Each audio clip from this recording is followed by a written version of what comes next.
Welcome to Craft Shop. Brad here. Today I'm going to be going over my top 10 woodworking tools. I'm going to try not to spin in this chair too much. Obviously, I have a list on my phone, that's why I'm looking at my phone. Obviously, your tools are going to vary on the style of woodworking that you're doing, whether you're a wood turner or you're more into fine woodworking, doing dovetail joints and all that, scarf joints, all whatever you want to do, or timber framing, or building a deck in your backyard, or just some simple patio furniture. Tools for specific jobs are obviously going to vary, but this is just going to kind of be an overall kit that I'm assembling that I would have told my former self to buy when I was first getting into woodworking.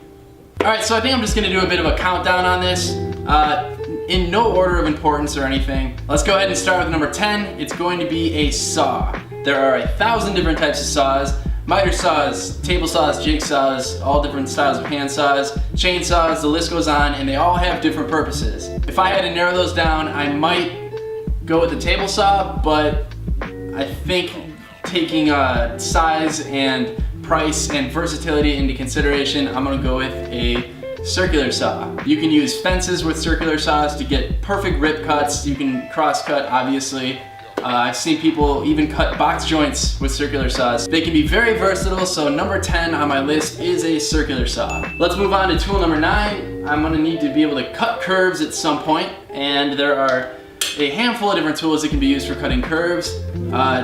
Jigsaw, bandsaw, coping saw, scroll saw, the list goes on with that stuff. But if I had to choose just one, I would choose the jigsaw. I know bandsaw has really nice resaw capability if you have a nice one, but I think I'm gonna go with the jigsaw, because if I have a big board I'm working on, like a big piece of plywood, and I wanna cut a big circle in the middle, a jigsaw is really the only thing I can do that with. So I don't want to lose that option, because I do end up having to do stuff like that here and there on specific projects. So number 9 on the list is a jigsaw. Moving on to number 8 on the list, a drill. Whether you're screwing up a deck or drilling out mortises, you can use a drill on almost every project. If you can get your hands on an impact and driver combo set, that's a great option to have. But if I could only choose one, I would go with a nice powerful cordless driver. And with the right attachments, this can be used for buffing and sanding and all that, so it is pretty versatile. Alright, number 7 on the list would have to be some type of smoothing tool. Whether it be rasps, files, cabinet scrapers, palm sanders, smoothing planes, block planes, all of that works great for smoothing a surface.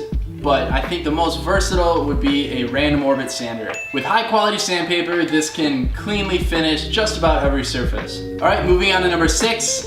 Because of its many uses, I'm going to choose a router. Cutting joints, running dados, rounding corners, fancying up edges, flattening slabs. There's a lot of uses for a router, and it's definitely going to make the list. If I had to go with just one, I would probably choose a plunge base router that's compatible with both 1/4 inch and 1/2 inch collets. Alright, number 5 on the list, I know some of you are probably waiting to make sure I have this one in there. It's a chisel. If you're going to be doing any jointing whatsoever, a chisel is a fantastic resource to have. Mortise chisels, paring chisels, bench chisels, specialty chisels, they're all out there, and it really depends on the job that you're going to be doing. If you're timber framing, you'll want some large framers, maybe a slick, but I think the best overall chisel, if you could only choose one, would be a bench chisel. And I would probably go with a 3/4 inch. So 3/4 inch bench chisel is going to make the list. A hammer or a mallet or a baton of some sort can be very helpful, and I'm gonna choose to put one of those on the list. It's going to be a hardwood mallet of some sort, and I might put a leather pad on one side to protect my tools. This is something I can use hand in hand with my chisels, hammering in dowels, seating joints, doing anything like that. A good, solid hardwood mallet is invaluable. Alright, next tool in my top 10 is going to be clamps. And I've lost count of which one this is now. I'm not even going off the list anymore. But clamps definitely make the list. There are a handful of different styles. bar clamps, squeeze clamps, screw clamps, the list goes on. If I had to only choose one, I would just give up on woodworking because it's almost impossible not to have clamps. But if I had to choose just one style of clamp, I would probably go with bar clamps, and I would just get every single size that I could find and as many as I could store and afford. They do get expensive. All right, next tool on the list. I think I am at number 2 on the countdown now.